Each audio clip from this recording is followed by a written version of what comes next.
Ian from Lean Media. Today, I'm going to be talking about plans of action for Amazon Seller Central and one thing you definitely should not do if you are drafting a POA.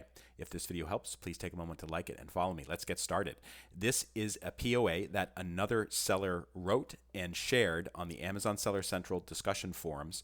This person or this company had been busted for basically copying a character from the movie on some merchandise they were trying to sell on Amazon.com, and it was merchandise they're copying, not the movie itself, but there's a character in the movie. I graded out, so I don't want to drag them into this. But basically, they were forced to write this plan of action to tell Amazon, okay, this is what we're going to do to make sure it doesn't happen again. And a POA, a plan of action, is standard operating procedure if you get busted for IP violations. And when I say IP violations, I mean intellectual property violations. If you go to Amazon.com, Amazon Seller Central seller discussions and search for intellectual property infringement, there's so many cases of this happening. Like in the past week, there's, 94 results in the past week alone for various types of IP violations, which are often trademark violations, sometimes copyright violations, occasionally patent violations as well. So anyways, getting back to this seller who's an overseas seller, they wrote this long plan of action. It looks like a lot of it is copied and pasted from templates that you can find on the internet or even on Amazon Seller Central discussion forums itself. And most of it looks good, but there's one huge red flag here. And the red flag is this.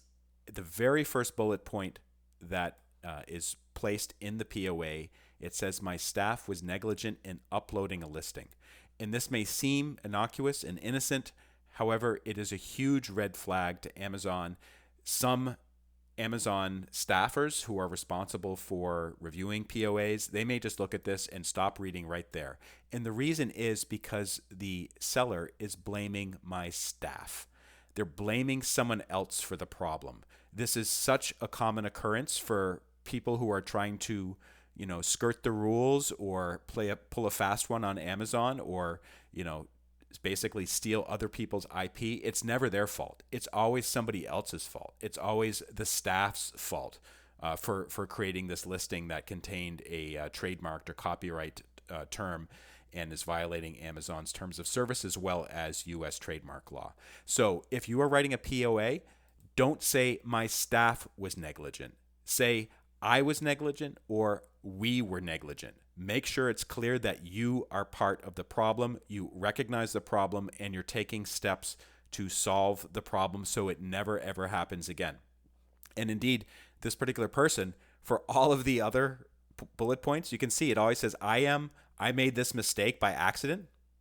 Okay. And due to my lack of knowledge? All right, well, if you made the mistake and it was due to your lack of knowledge, then why are you blaming my staff? So this is a very common situation. A lot of sellers who are caught red-handed, they try to foist the blame onto somebody else, and that just does not fly with Amazon. So you just have to be upfront and you have to own it in your POA. The rest of the POA, I think it actually looks pretty good. It is a little bit long. I think there's probably too many bullets that they copied and pasted from whatever template that they're using. I mean, the key question for me, if I were an Amazon staffer reading this particular thing, is if they're really serious about it, or if it's it's pretty clear that it's just copied and pasted from some template, and this seller may be at risk of violating Amazon's IP policies again. And by the way, Amazon's policies about intellectual property and violating them, they're very clear. If you start up as a seller on Amazon, when you sign the agreements, there's multiple warnings that you need to follow all of their terms of services, including intellectual property, including respecting the rights of other sellers and other brands. And if you don't, your account can be terminated or something else can happen. You might even lose your money if you have money that hasn't been paid out by Amazon yet. So be aware of that when you are writing an Amazon plan of action, and if you get caught for intellectual property violations, the best way to avoid this situation is just not to do it. Don't steal other people's stuff and copy it. So that's my advice for the day. For more information on how to get the most out of selling on Amazon, you can follow my video and like it, so you'll see more of them in the future. But also, if you go to leanmedia.org, I have a blog and a bunch of video posts. They're all free to read. I don't try to charge people anything for them, but basically they talk about selling on Amazon, not only publishing, but also Seller Central, Amazon Advantage, Amazon Transparency, Amazon Advertising, all kinds of Amazon programs. That's kind of my specialty, and I hope it helps you out. Thanks so much for watching.